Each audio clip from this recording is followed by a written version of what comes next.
Hi, my name is Ilma and welcome to my channel. I've been posting Christian blogs 11 straight years, going 12 this coming February. Today I'd like to share Genesis 25 verses 27 to 34. Here's the Word of God. When the boys grew up, Esau was a skillful hunter, a man of the field, while Jacob was a quiet man dwelling in tents.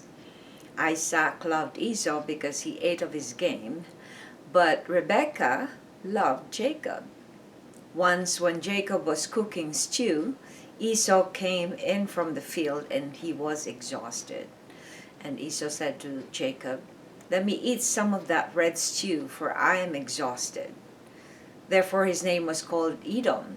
Jacob said, "Sell me your birthright now." Esau said, "I am about to die. Of what use is a birthright to me?" Jacob said, "Swear to me now." So he swore to him and sold his birthright to Jacob. Then Jacob gave Esau bread and lentil stew, and he ate and drank and rose and went his way. Thus Esau despised his birthright. Genesis 25:27 to 34. And here's the poem I wrote inspired by these verses. Esau sells his birthright over food. Esau and Jacob were vastly different from each other. One was gifted with hunting and the other with resting. Esau is concerned with things that will satisfy his flesh, while Jacob chose the quieter life of dwelling in tents. Because Esau's character is ruled by his own cravings, he gave up his birthright over what will satisfy him. Here's my essay.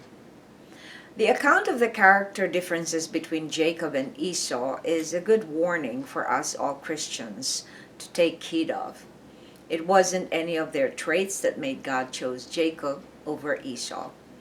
We know that even in their mother's womb, God already chose Jacob, who will rule over his brother. In Deuteronomy 21 verse 17, it tells us that the firstborn, the son, will be given a double portion of all that the father owns, for he is the first fruits of his strength.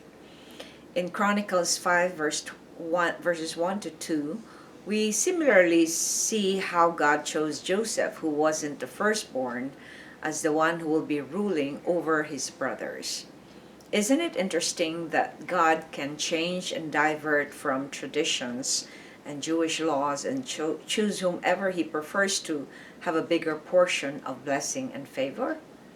After all, he is the one who sees the big picture of his plan.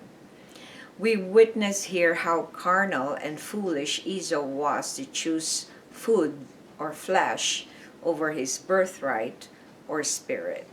We humans sometimes focus on material or earthly over spiritual things. Reflection. Do you think Jacob did the right thing to steal Esau's birthright? Why or why not? I think in the context of the tradition, it wasn't right for Jacob to do that. He tricked his brother. But at the same time, I think God allowed that, because from the very beginning he didn't steal anything that wasn't his, because it was in Jacob's in God's plan that Jacob will have the birthright, even though he wasn't the eldest. So sometimes in our lives we make wrong choices, we do sinful things, but sometimes God allows that because that's already in his plan, or because he will prove himself the better one who sees everything on a bigger picture than us. So it seemed like he was scheming and stealing, but really not, because Esau didn't really care about his birthright when he should be focusing on on that portion that was given to him that was more than his brother, because he was the eldest. But he didn't care about those things. He only cared about what will curb his appetite. Thanks for watching. I hope you check my website at ILMA'S.com for artworks and photographs and a copy of this blog.